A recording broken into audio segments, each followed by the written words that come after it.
Hey everyone, welcome back to On the Fence Movie Reviews. I'm joined by my co-host Rob, and today we're going to be talking about episode 5 of The Falcon and the Winter Soldier.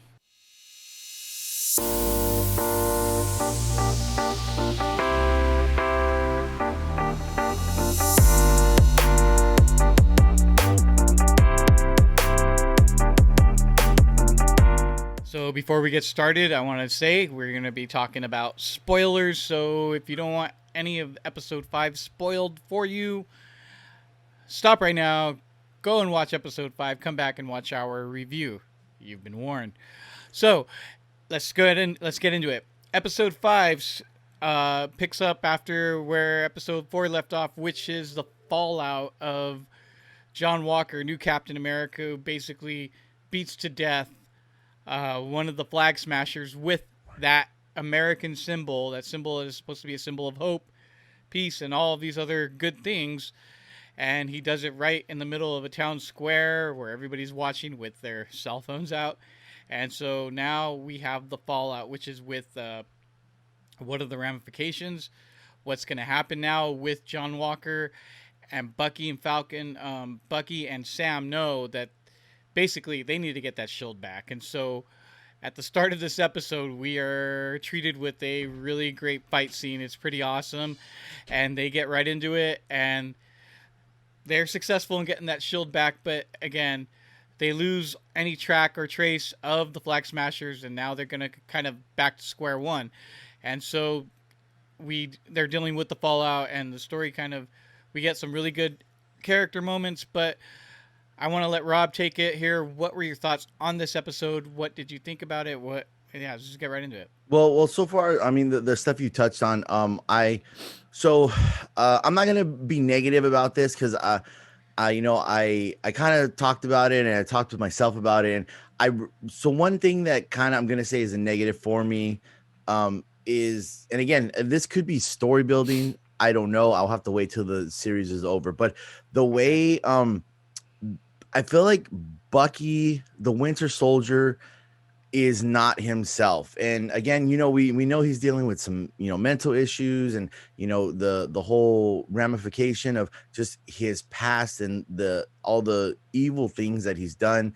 Okay. But when he fights, I just don't feel like I'm watching the guy who fought Captain America, who was in Endgame, who was in Infinity War. I don't feel like I'm watching the same guy fight, because I feel like he gets his butt kicked a lot of the times.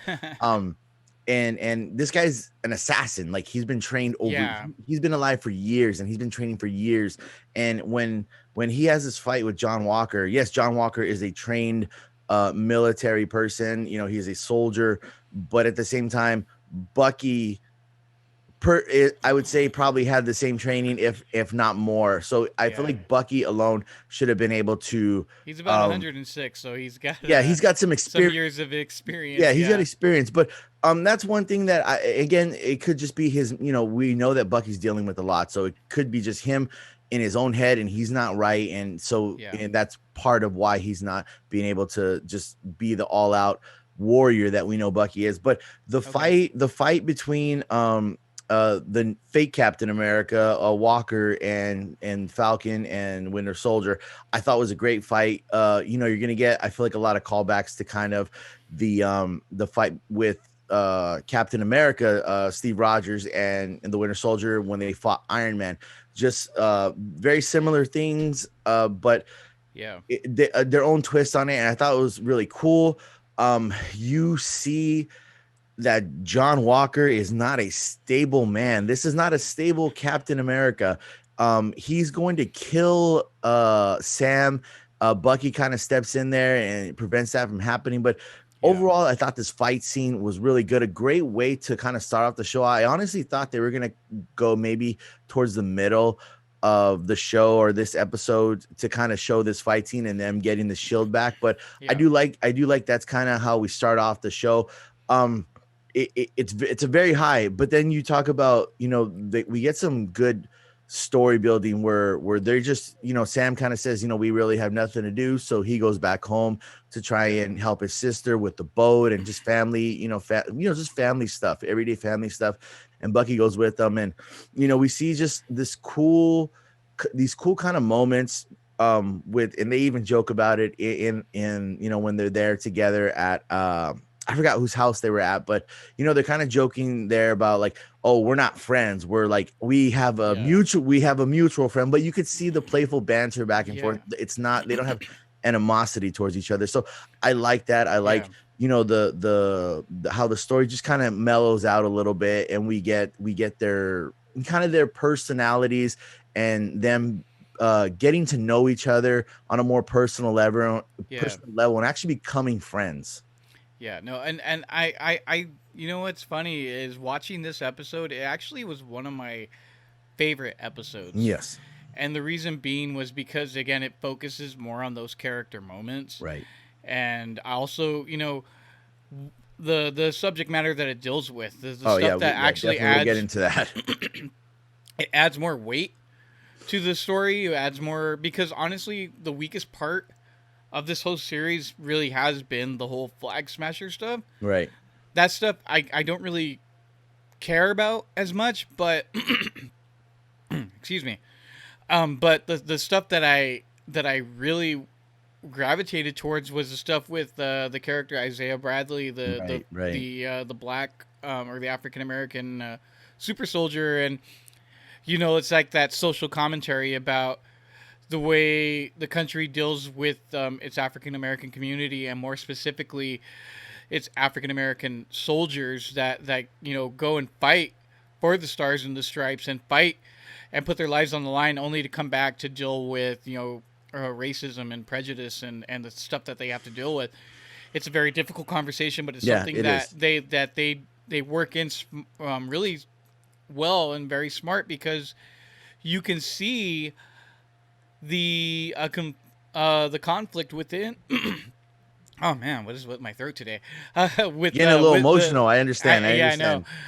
But no, you see the conflict with Sam, and he agrees with Isaiah's feelings, but he's conflicted because he knows America isn't just that. It could be so much more. Right. And so, and I think Isaiah's character even said something like, any what does he say? Oh, he's like, any self respecting black man wouldn't have anything to do with the Stars and Stripes either. And you could see kind of where Sam is like kind of at odds with that a little bit. Right.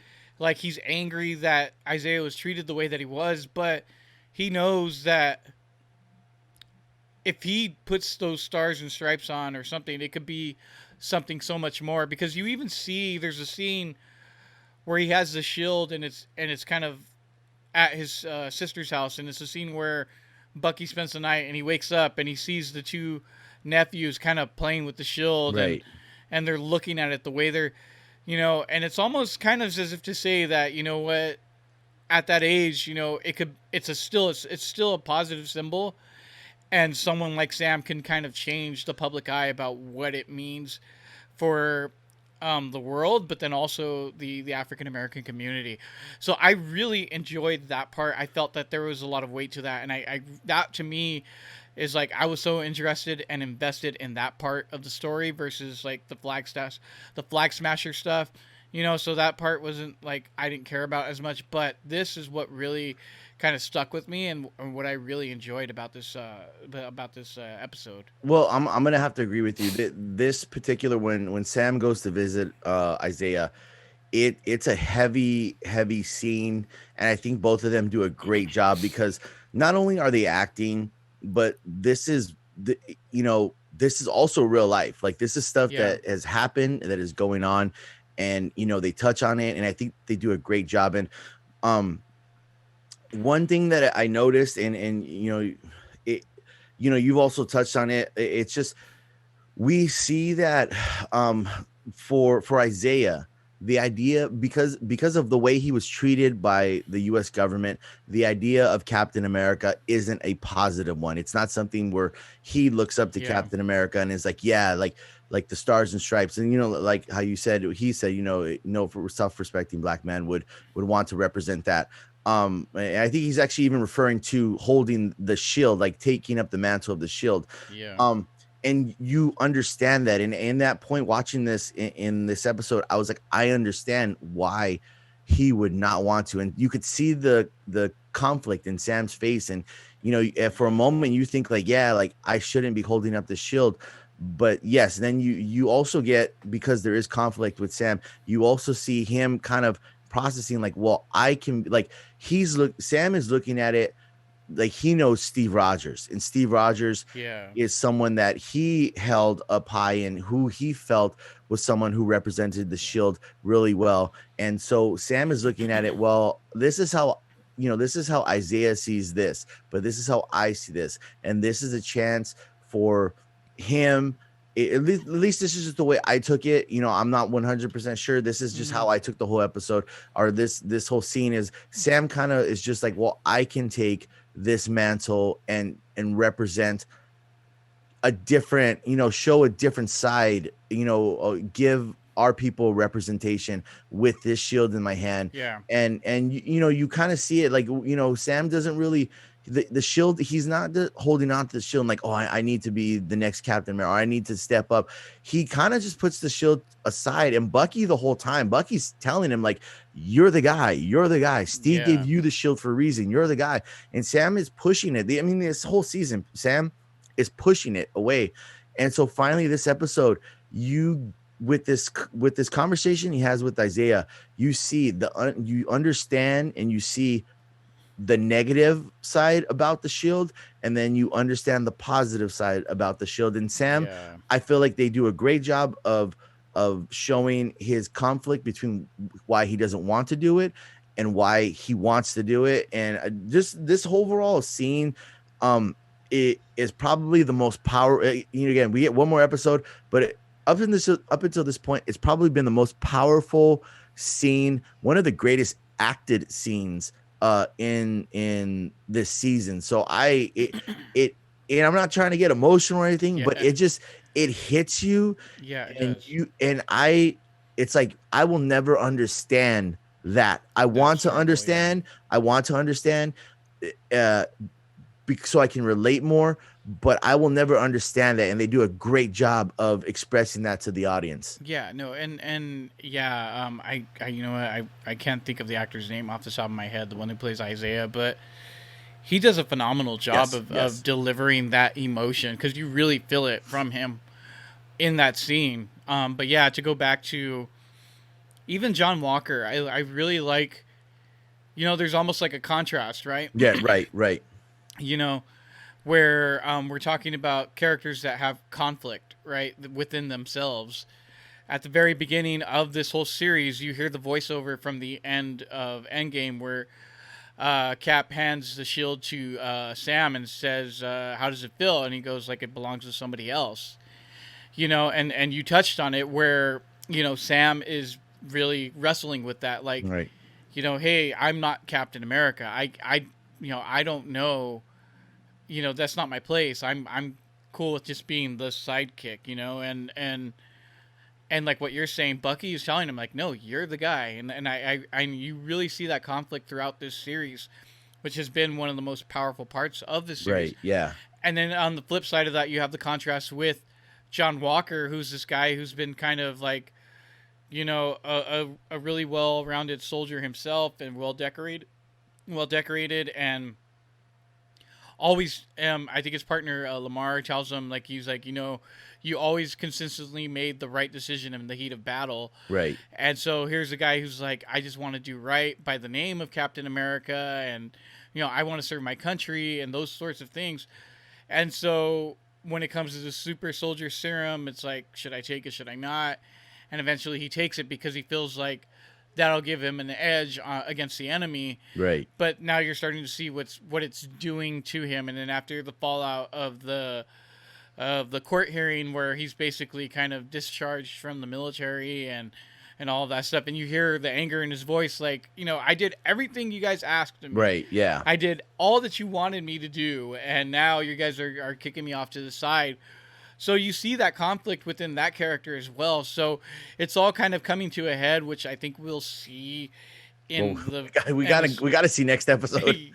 Yeah, I think we'll see it in the final episode episode 6, where honestly I think it's going to come down to Falcon and fake Captain John Walker, where I think, you know, they both of them, they represent something different, two different Right. ideologies, and I think they're going to come clashing, and I think that could be something really awesome and powerful if Marvel is able to stick the landing, but I don't know. We'll see. I think they're gonna be able to stick the landing with this. I this um we've only gotten two, I guess, series on Disney Plus, and one being WandaVision, and this one, Yeah. Falcon and Winter Soldier. And to me, this is more. I feel like this is a obviously a different lane. Not trying to compare them, but it's just this is something more. I feel is more realistic, and Okay. it gets you because there's so much real life, like just what you're talking about, like the court scene when they're when kind of when they're was it they're court martialing him, or they're he's before the military police, and Yeah. they're talking to him and saying with this and that. And to me, I was like, he is right in a sense. Like, they've asked him to do so much, and then he makes a mistake, he does something wrong, and then they're like, okay, you're gone. And what does that do to someone's like mind, where in their head they're like, they've been put on this pedestal because they've done right so many times, and if they've Yeah. in the face of defeat, they pull out victory. And now when something goes wrong, they pretty much abandon him. And what is he to do? And no way am I giving him the okay to go and kill someone, but it's Yeah. just like you see. And this is it's real. This isn't like just a TV show. Like, stuff like this Mm-hmm. really happens. So it's more like it hits home a little harder, because it's like, yeah, we're asking the soldier to do these unspeakable acts, and then we expect him to not keep doing these unspeakable acts. So it's just Yeah. that court scene, it was a small part of it, but it hit really hard, especially the way it's Russell, right? Wyatt Russell, the way Yeah. Wyatt Russell. the way he plays Walker, and his anger, the way he is speaking to the people who are judging him. It's powerful. It's powerful in an evil way almost. And so Mm-hmm. I thought that part was not to the extent of the Isaiah Sam scene, because that hit deep in a different way. Yeah. But this just hit deep in a way where I look at, like, man, like, we do ask our military to do these crazy stuff, and Yeah. a lot of times we don't have their back.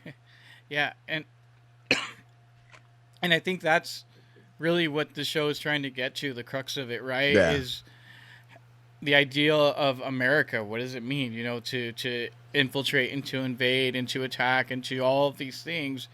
And they expect so much of their soldiers, and yet when they're done with them, it's just like dust your hands off, and Yeah. we're good. And so I like the way it's touching on that, Yeah. and it's like kind of to that backdrop of Marvel and all of that, but there is something here to talk about and have that discussion, which is what we are doing right now. Yes. But yeah, again, this is the strong, powerful stuff of the series. But then again, you have like this whole Flag Smasher stuff, which I don't really care about, and it's just pretty forgettable, to be honest with you. And Yeah. it's, and it's not really like that interesting. And again, I'm not saying anything about the actors there, but that part of the story, the way it's written, is not that interesting. And I think when it comes into this final episode, I hope what happens is that we get more of the focus of John and Sam, and that it doesn't get too convoluted and like with all these like crazy outlandish plots with the Right. Flag Smashers and stuff like that, because then the finale will feel, I think, a little overstuffed. And so I don't know, but I mean, like I said, I hope that they're able to kind of make it nice and clean and where it all kind of fits and makes sense. Yeah, no, I agree with you. I think that I'm not going to say that the Flag Smasher storyline is weak. I just think with this other storyline that's supposed to be like, maybe the B or C storyline, is actually because it's such a powerful topic has kind of, for a lot of people, I feel like has taken, the main kind of storyline. So maybe they meant for the Flag Smashers to be like, okay, this is going to be the main topic of Falcon and Winter Soldier, but because of this other storyline that's just so powerful and hits people in so many lives, that's kind of just taken over as far as, well, people are interested in this. So I mean, like I said, I don't think the Flag Smasher thing is a bad storyline. I just think the subplot of this series has just taken a hold of this series and kind of stepped up a little bit. But I guess on a lighter note, Adrian, during this episode, Bucky meets with the Wakandans and he asks them for a favor and he gets a box from them and he gives it to Falcon. And my question is, I have an idea, but my question is, what do you think is what's in the box?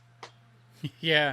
And that's what I'm actually interested to see. I don't know what's going to happen, and I don't but some are saying like he's gonna have like this this vibranium suit with like vibranium wings and all this other stuff, which will be really cool. And again, he'll definitely need it if he's gonna be going up against a super soldier. So we'll definitely see what happens with that. But again, I'm excited to see it. But again, I am cautiously optimistic because I'll be honest, like the finale of the WandaVision was probably one of the weakest episodes. Okay. Yeah. Of the series. And I wasn't that happy with it.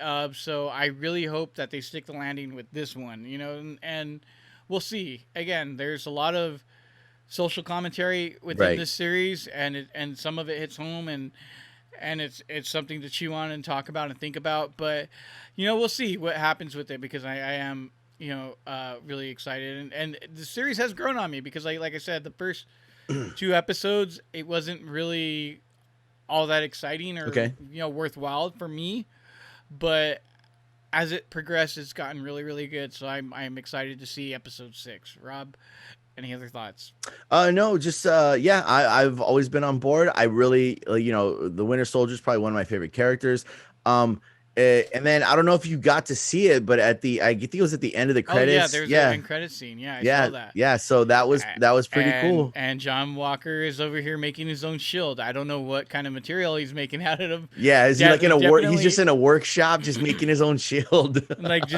It's definitely not vibranium. So it might break pretty easily going up against the real shield. So we'll see. But anyways, guys, what did you think of episode 5 of The Falcon and the Winter Soldier? Did you like it? Did you not like it? How have you been liking the series so far? Do you think it's just like meh, or do you love it? Why don't you comment down below and let us know what your thoughts are, and we'll get that conversation rolling. Also, don't forget to click like, subscribe, and share with all of your friends. And follow us on Instagram at On The Fence Movie Reviews. And remember, we'll catch you on the fence.